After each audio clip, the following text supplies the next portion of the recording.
expert?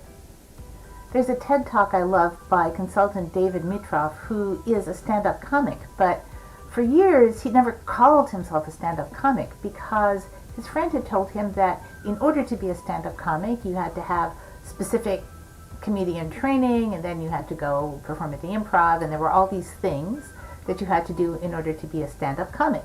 So he didn't call himself a stand-up comic, but he kept performing in front of audiences, and they kept laughing, and people in the audience would say, "Of course you're a stand-up comic, that's what you're doing." So he finally worked up the nerve to call himself a stand-up comic.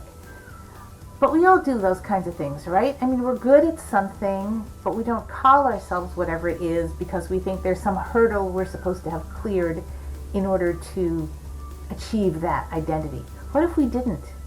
What if we called ourselves whatever it is that we want to be and really think that we are?